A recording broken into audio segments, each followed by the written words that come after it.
세계적으로 최고의 부자 가운데 한 사람이었던 미국의 록펠러라고 하는 사람은 한때 탐욕의 사람이었습니다.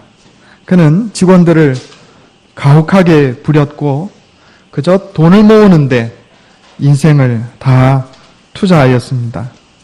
한 번은 신문기자가 그를 인터뷰하면서 당신은 참 부자인데 당신이 모아놓은 이 재물로 만족하십니까? 이렇게 물었다고 합니다.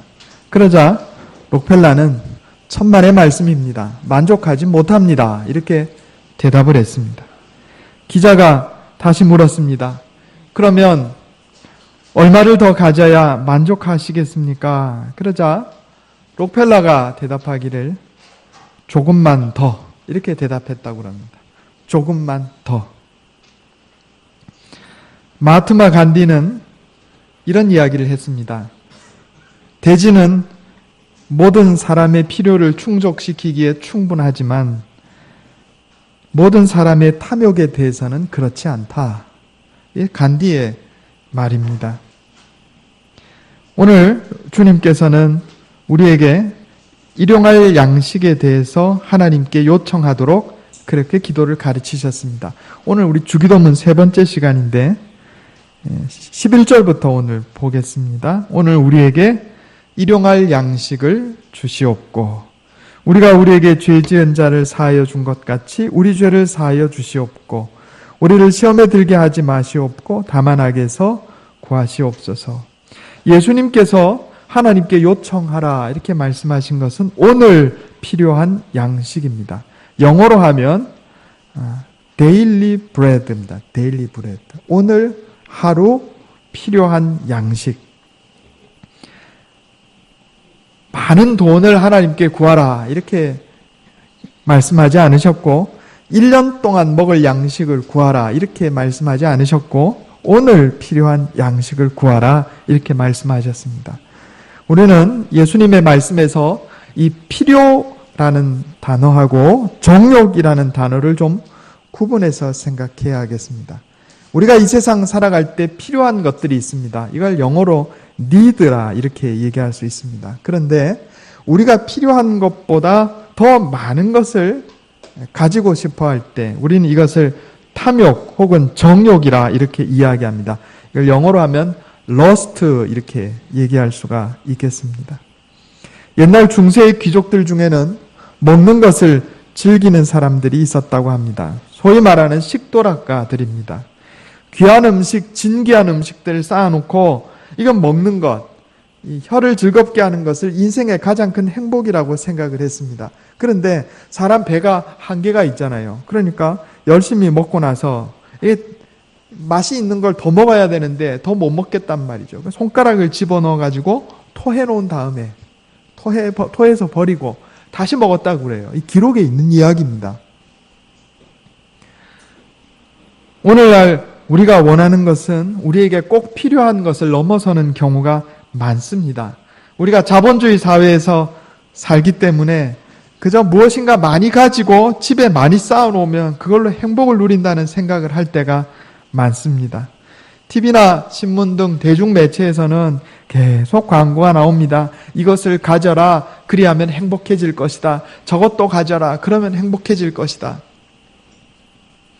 전에 김치 냉장고 선전이 나오는데 어떤 남자 탤런트가 나와가지고 밥을 먹다가 김치를 먹는데 김치가 이렇게 좀 쉬었던가 봐요.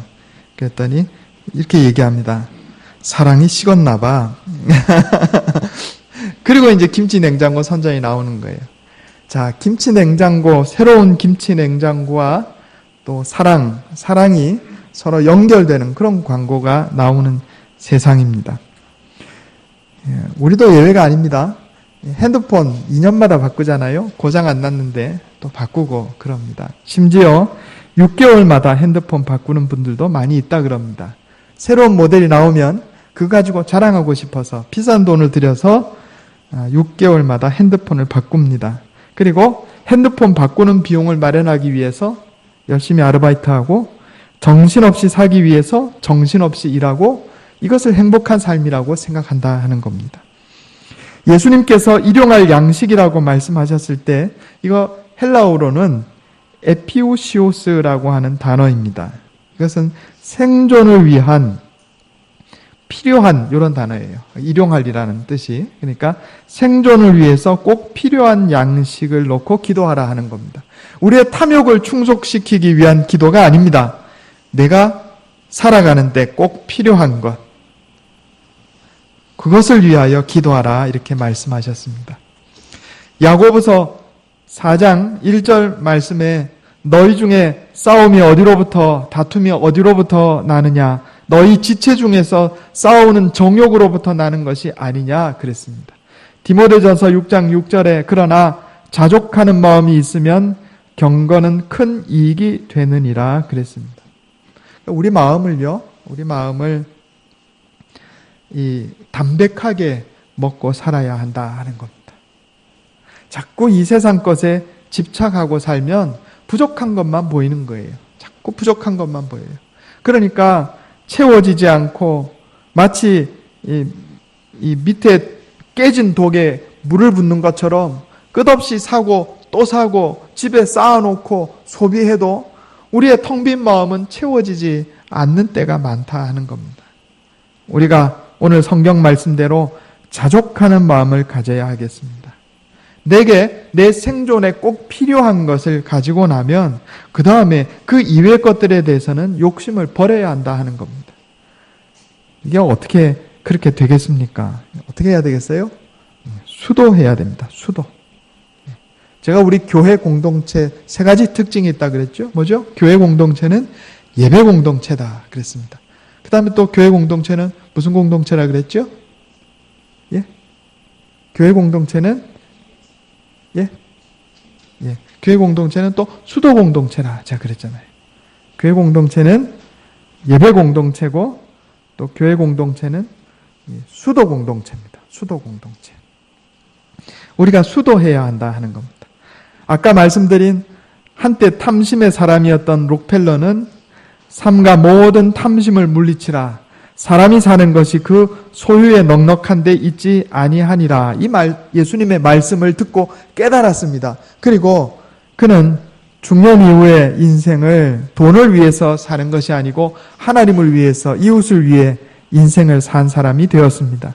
그는 일평생 4,928개의 교회를 건립했습니다. 100만 평이 넘는 대학 12개를 건립했습니다. 그가 세운 대학 가운데 시카고 대학은 지금까지 노벨상 수상자 52명을 배출했다 그럽니다. 그래서 우리는 록펠러라는 사람을 큰 부자로 기억하는 것이 아니라 세상에 기여했던 훌륭한 사람으로 기억하고 있는 겁니다. 우리가 먹을 것과 입을 것이 있은즉 족한 줄로 알 것이니라 그랬습니다.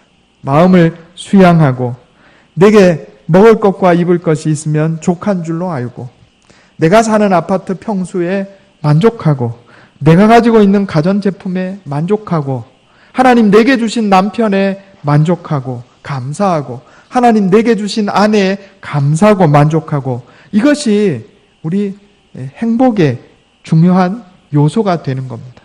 탐욕을 품으면 한도 끝도 없고 또 다 채울 수도 없는 것입니다. 우리 주님께서 일용할 양식을 주시옵고 이렇게 기도하라 말씀하셨을 때는 여기는 내일에 대한 염려를 버리라 하는 교훈하고도 연결되어 있습니다. 오늘 필요한 양식만 구하라 하는 거예요. 그럼 내일 필요한 양식은 언제 구해야 되겠어요? 내일 구해야 되겠죠. 오늘 미리 내일 것까지 고민하고 근심 걱정하지 말라는 거예요. 우리 성경 한번 찾아보겠습니다. 출애굽기 16장 4절.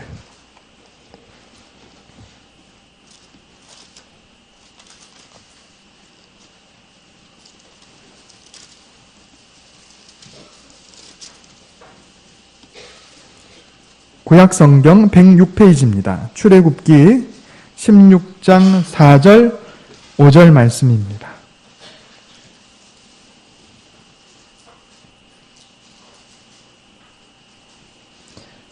구약성경 106페이지 출애굽기 16장 4절 5절 말씀을 같이 한번 읽겠습니다. 자, 시작. 그때 여호와께서 모세에게 이르시되 보라 내가 너희를 위하여 하늘에서 양식을 비같이 내리리니 백성이 나가서 일용할 것을 날마다 거둘 것이라. 이같이 하여 그들이 내 율법을 준행하나 아니하나 내가 시험하리라. 여섯째 날에는 그들이 그 거둔 것을 준비할지니 날마다 거두던 것에 갑절이 되리라. 아멘. 이스라엘 백성들이 모세를 따라 이집트에서 탈출해서 가나안 땅으로 가는 길 가정 가운데 광야에서 있을 때였습니다. 이스라엘 백성들이 먹을 것이 없었고 하나님께 기도하자 하나님께서 만나를 내려주셨어요. 만나. 이게 만나가 정확하게 뭔지 잘 알 수가 없습니다. 근데 성경의 설명을 보면 꿀 섞은 과자 같다. 과자 맛과 같았다. 이런 내용이 나오는 거 보면 아마 우리가 가끔 먹는 과자 중에 꿀꽈배기 맛하고 비슷하지 않았을까. 제가 그런 생각을 좀 해요. 그런데 여기 오늘 출애굽기 16장 4절 말씀에 하나님께서 뭐라고 하시냐면 일용할 것을 날마다 거두라 그랬어요. 한 달치 미리 거두라 이런 말씀 안 하셨어요. 오늘 먹을 것만 거두라 하셨는데 이걸 어긴 사람들이 다음날 먹을 것까지 모아왔더니 오늘 먹고 나서 내일 아침에 일어나 보니까 남은 게 썩어버렸단 말이죠. 그래서 하나님께서 그런데 이것도 기적이에요. 여섯째 날은 안식일에는 일하지 말라 그러셨으니까 여섯째 날에는 이틀째를 거뒀는데 그 다음 날도 썩지 않았다 하는 내용이 성경에 기록되어 있습니다. 자, 이것이 우리에게 교훈이 됩니다. 하나님께서 우리에게 그날 필요한 것을 주실 것이니 오늘 염려는 오늘 하고 내일 염려는 하지 말라 하는 그 교훈을 우리에게 주시는 겁니다. 사실 우리가 내일 일을 알지 못해요. 그렇지 않습니까? 내일 일을 어떻게 합니까? 내일 우리가 이 세상에 존재하지 않을 수도 있잖아요. 내 인생 내가 어떻게 할 수 있는 것이 아닙니다. 그러므로 내가 처한 상황에서 최선을 다해 일할 것이요. 오늘 필요한 것을 모을 것이요. 자, 내일에 대해서, 내일 일에 대해서 근심 걱정하지 말라 하는 겁니다. 제가 지난 주간에 읽은 책 가운데 하나가 걱정하지 말라 이런 주제의 책이 하나 있었어요. 그런데 거기에 이 걱정하고 그 다음에 고민하고를 구분을 했더라고요. 걱정하고 고민은 다른 것이다 하는 겁니다. 걱정은 그 원인이 불안함에서 오는 거랍니다. 고민은 생각에서 오는 거랍니다. 고민하는 것은 사람을 성장시키지만 걱정하는 것은 사람을 성장시키지 못한다는 겁니다. 제가 그거 보면서 작은 깨달음을 얻었어요. 아, 걱정하고 고민하고 다른구나. 이거 좀 구분할 필요가 있어요. 고민은 생각하는 거잖아요. 이렇게 할까? 저렇게 할까? 이거는 우리를 영적으로, 정신적으로 성숙시키는 과정입니다. 그래, 젊은 시절에 고민 혹은 고뇌 이런 건 필요한 겁니다. 그런데 걱정은 불안한 마음에서 온다는 겁니다. 불안한 마음은 신앙에서 오는 게 아닙니다. 마태복음 6장 31절에 그러므로 염려하여 이르기를 무엇을 먹을까, 무엇을 마실까, 무엇을 입을까 하지 말라 이렇게 말씀하셨습니다. 너희는 먼저 하나님의 나라와 그 의를 구하라. 그리하면 이 모든 것을 너희에게 더하시리라. 아멘. 제가 이 말씀 따라 살려고 저도 나름대로 많이 노력했어요. 저도 뭐 이렇게 넉넉한 집에서 태어난 거 아닙니다. 늘 공부하면서 학비 걱정하고 그러고 살았어요. 그런데 하나님 말씀 붙잡고 너희는 먼저 하나님의 나라와 그 의를 구하라. 그리하면 이 모든 것을 더하시리라. 아멘. 내가 주님의 말씀을 믿습니다. 내가 헛생각하지 않고 그저 하나님 말씀대로 살겠습니다. 정직하게 살겠습니다. 바르게 살겠습니다. 최선을 다해 노력하겠습니다. 하나님 내 길 열어주십시오. 그랬더니 하나님께서 공부하는 길을 열어주시더라고요. 학비가 없으면 장학금을 주시기도 하고 또 그냥 장학금이 안 되면 교수님 도와서 조교로 일하면서 장학금 받게 하시고 누가 보면 저 부자인 줄 알았어요. 예. 제가 학교 다닐 때만 해도 노트북이 귀하던 시절인데 노트북도 갖고 다니고 무슨 박사과정 공부한다고 학교 다니고 그 등록금이 한 학기 등록금이 600만 원씩 하는, 누가 보면 부자인 줄 알았죠. 다 장학금으로 다녔어요.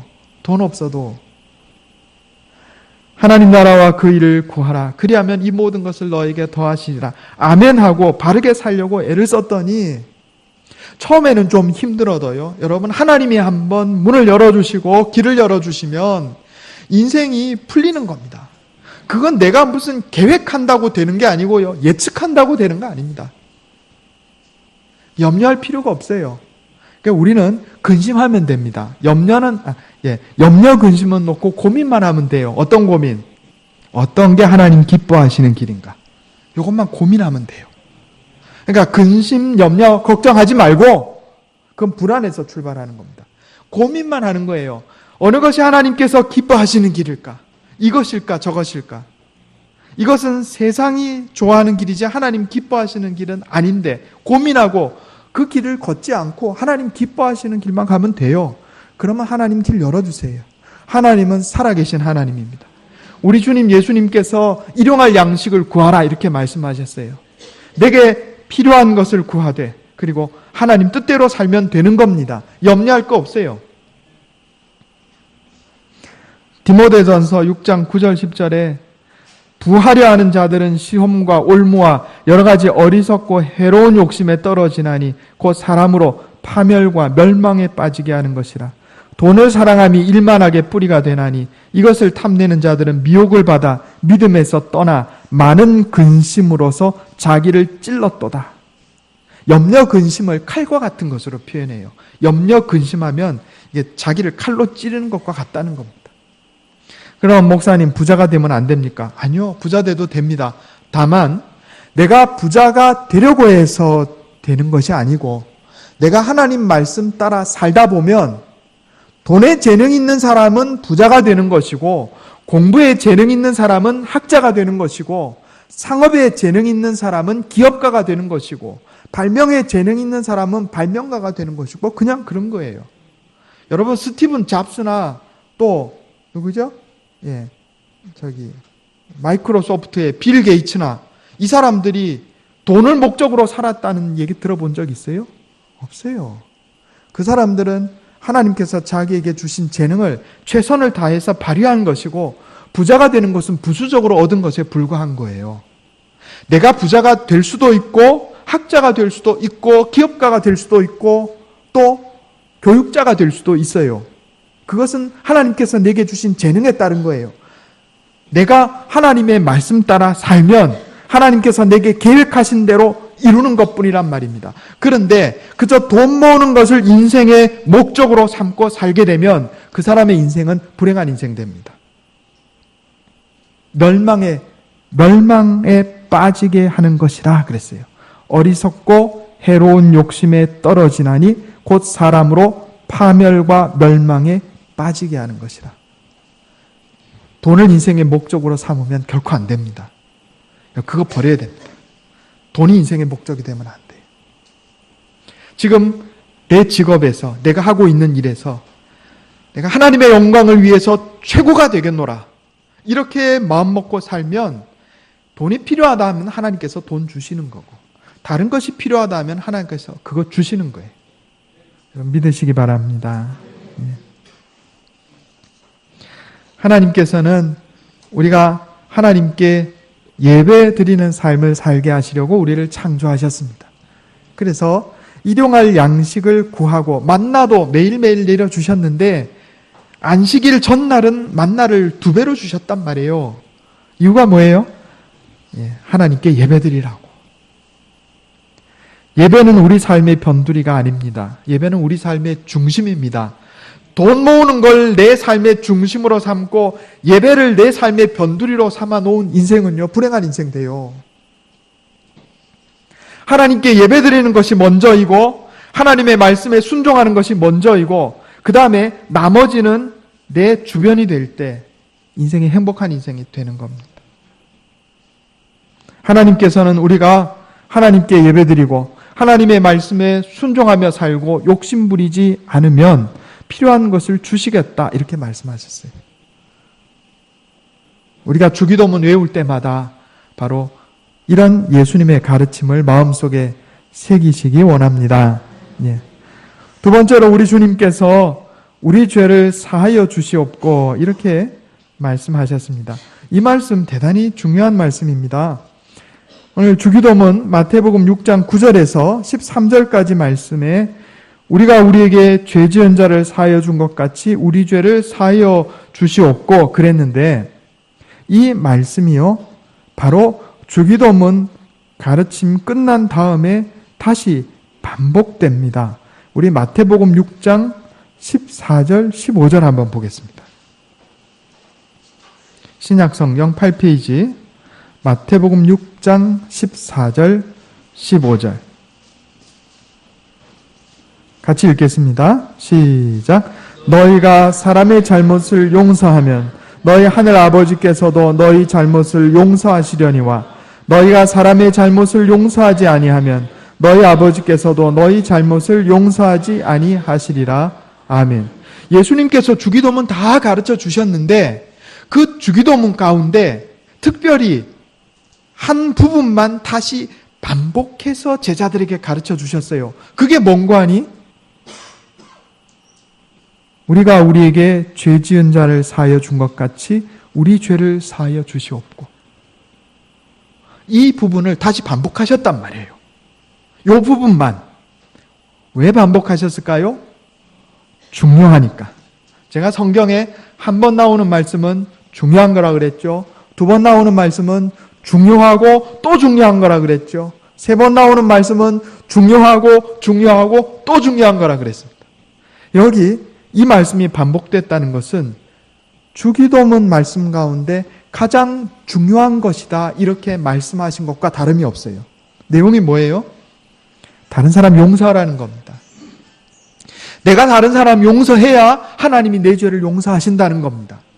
여기 용서라는 단어가 여기 나오는 이 죄라는 단어가 원래는 헬라어로 하마르티아라고 하는 이 죄에 대한 단어가 원래 있어요. 그런데 오늘 본문 말씀에 나오는 이 죄는요, 다른 단어를 썼어요.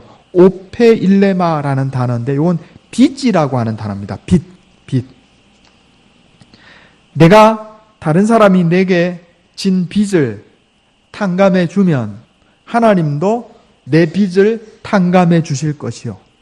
내가 다른 사람이 내게 진 빚을 탕감해 주지 않으면 하나님도 내 빚을 탕감해 주지 않으신다. 이런 얘기입니다. 여기 누가 먼저 행동하는지 보세요.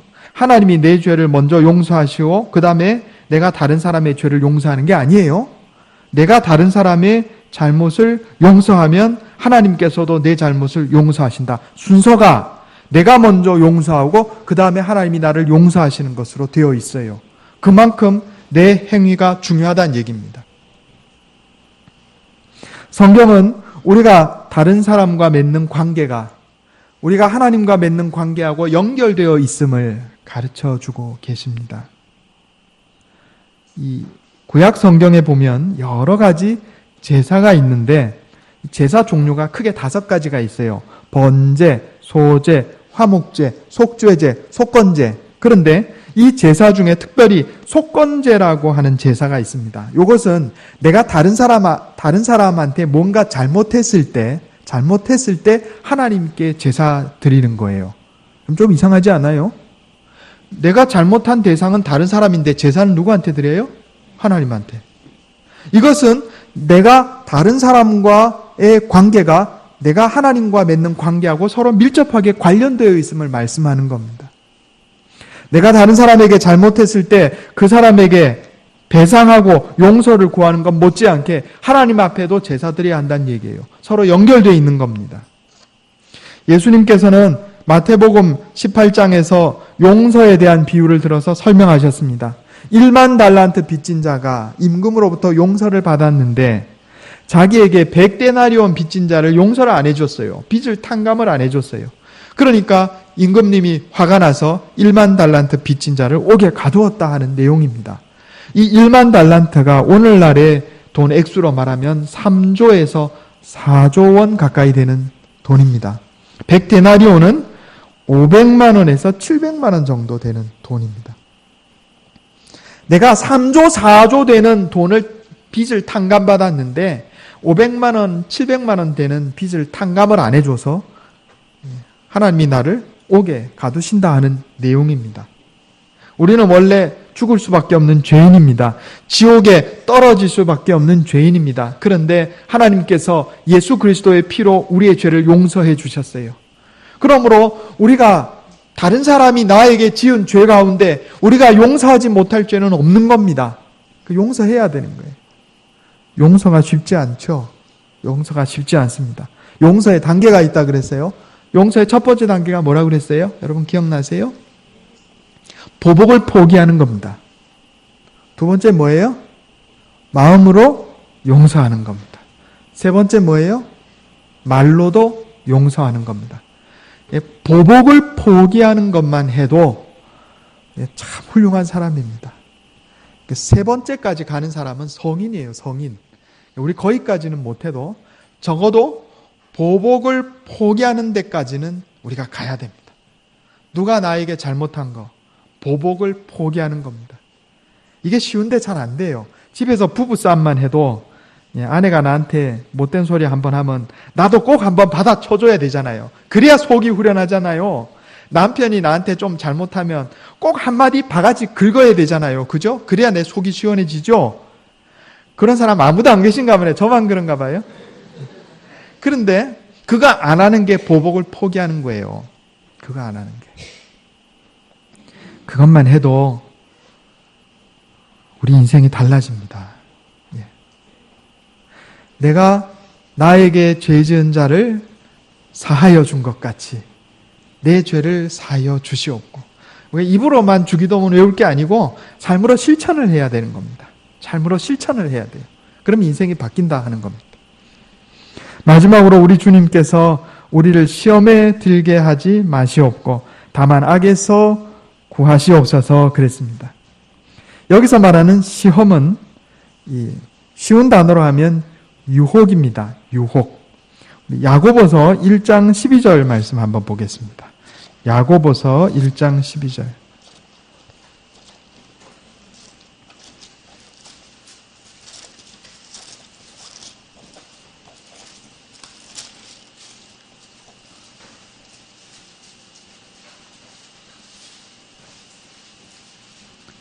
신약성경 370페이지입니다.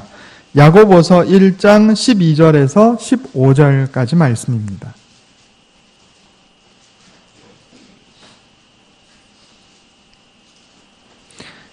신약성경 370페이지 야고보서 1장 12절에서 15절.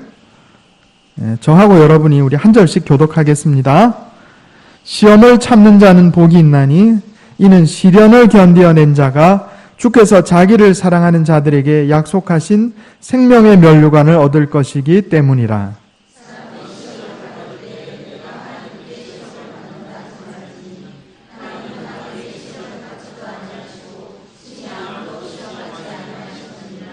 오직 각 사람이 시험을 받는 것은 자기 욕심에 끌려 미혹됨이니 욕심이 잉태한 즉 죄를 낳고 죄가 장성한 즉 사망을 낳느니라. 아멘. 볼펜 갖고 계시면 요 12절에 시험을 참는 자는 할 때 요 시험 옆에다가 테스트 이렇게 쓰세요. 테스트. 여기서 말하는 시험은 테스트입니다. 테스트 혹은 시련. 그 다음에 13절 사람이 시험을 받을 때 내가 하나님께 시험을 받는다 하지 말지니 여기에는 그 시험 옆에다가 유혹 이렇게 쓰세요. 유혹. 단어가 똑같은데 의미가 다릅니다. 야고보서 1장 12절에 시험을 참는 자는 복이 있나니 했을 때 여기서 말하는 시험은 시련을 뜻합니다. 시련, 테스트, 하나님의 테스트. 그래서 이 시련을 견디어내는 사람은 복을 받는다. 하나님 이렇게 말씀하셨어요. 그런데 13절의 말씀에 사람이 시험을 받을 때 하는 이것은 유혹입니다. 사람이 유혹을 받을 때 내가 하나님께 유혹을 받는다 하지 말지니 하나님은 악에게 유혹을 받지도 아니하시고 친히 아무도 유혹하지 아니하시느니라. 누가 유혹해요? 사탄이 유혹하는 겁니다. 오직 각 사람이 유혹을 받는 것은 자기 욕심에 끌려 미혹됨이니 욕심이 잉태한즉 죄를 낳고 죄가 장성한즉 사망을 낳느니라. 자, 그러면 시련하고 유혹 혹은 테스트하고 유혹은 어떻게 구분하느냐? 자, 구분하는 방법을 가르쳐 드릴게요. 시련 혹은 테스트는 직접적인 죄와 연결되어 있지 않습니다. 그게 시련입니다. 어려움이 닥쳐왔는데 이게 죄하고 직접 연결되어 있는 건 아니에요. 이걸 우리가 시련이라 부릅니다. 예를 들어서 이스라엘 백성들이 이집트에서 나와가지고 광야에서 고생할 때 이 고생, 이것은 테스트지 유혹은 아닙니다. 광야에 나와서 고생하는 거하고 직접 죄하고는 관련이 없어요. 그런데 다윗이 궁궐 옥상을 거닐다가 밧세바를 본 것, 요거는 시련일까요? 유혹일까요? 그건 유혹입니다. 직접 죄와 관련 있는 거예요. 간음죄하고 관련되어 있는 거예요. 요걸 우리가 구분해서 생각할 줄 알아야 됩니다. 벌거벗은 여인을 보면서 나로 시련에 빠지게 하지 마소서, 이게 아니에요. 그거는 유혹이지 시련이 아니에요. 시련은 잘 이겨내면 신앙의 성장을 이루고 하나님께서 주시는 놀라운 복을 받게 됩니다. 우리 인생에 시련이 있어요. 돈이 없어서 당하는 시련, 몸이 아파서 당하는 시련, 인간관계의 시련, 많은 시련이 있는 거예요. 이건 이겨내면 영혼이 성장해요. 그런데 그것 말고 유혹이 있단 말이에요. 유혹, 돈의 유혹, 배우자 외에 다른 이성의 유혹. 이거는 내가 이겨낼 성질의 것이 아니고 피해야 되는 겁니다. 피해야 되는 거예요. 여기 우리 주님께서 우리를 시험에 들게 하지 마시옵고 할 때 이 시험은 유혹을 얘기합니다. 유혹에 빠져나오라 하는 겁니다. 유혹은 당해볼 만한 가치가 없습니다. 시련이나 테스트는 부딪혀서 이겨낼 만한 가치가 있지만 유혹은 부딪힐 가치가 없는 거예요. 그거는 피해야 하는 겁니다. 악한 자 마귀는 우리를 파멸시키기 위해서 우리 인생에 여기저기에 유혹이라는 지뢰를 설치합니다. 제가 전에 인생의 복병에 대해서 말씀드린 적 있죠. 인생의 복병. 우리가 인생을 살다 보면 이 복병을 만나게 되는데 이 복병을 잘 피해야 한다 그랬어요. 어떤 복병이 있다고 그랬죠? 돈이라는 부정한 돈이라는 복병이 있다 그랬어요. 그 다음에 또 어떤 복병이 있다 그랬어요? 배우자 외의 이성이라고 하는 복병이 있다 그랬어요. 이 복병을 잘 피해야 인생이 편안하고 행복하다 그랬어요. 우리 주님 예수님께서 우리를 유혹에 들게 하지 마시옵고 할 때 이 유혹은 바로 그런 인생의 복병을 피하라, 또 피하도록 하나님 나를 도와주시옵소서, 이런 기도가 되는 것입니다. 다윗과 같은 위대한 믿음의 조상도 한번 이런 마귀의 쥐뢰, 인생의 복병에 크게 걸려든 적이 있습니다. 그러므로 우리는 기도해야 합니다. 주님, 우리 마귀가 심어놓은 유혹의 지뢰에서 벗어나게 해 주시옵소서. 오늘 말씀을 통해서 교훈을 얻기 원합니다. 하나님 앞에 일용할 양식을 위해 기도해야 하겠습니다. 탐욕이 아닌 필요를 위한 것을 달라고 기도하고, 또 우리가 다른 사람을 용서할 때 하나님 우리 용서해 주신다 그랬습니다. 또 유혹에서 벗어나기를 기도하라 이렇게 말씀하셨습니다. 이런 온전한 기도를 하나님께 드림으로 하나님의 도움을 얻고 하나님께서 주시는 풍성한 복을 누리는 복된 인생 사는 저와 여러분 되시기를 예수님의 이름으로 축원합니다. 기도하겠습니다. 하나님 아버지, 오늘 우리에게 귀한 기도문을 가르쳐 주셔서 감사합니다.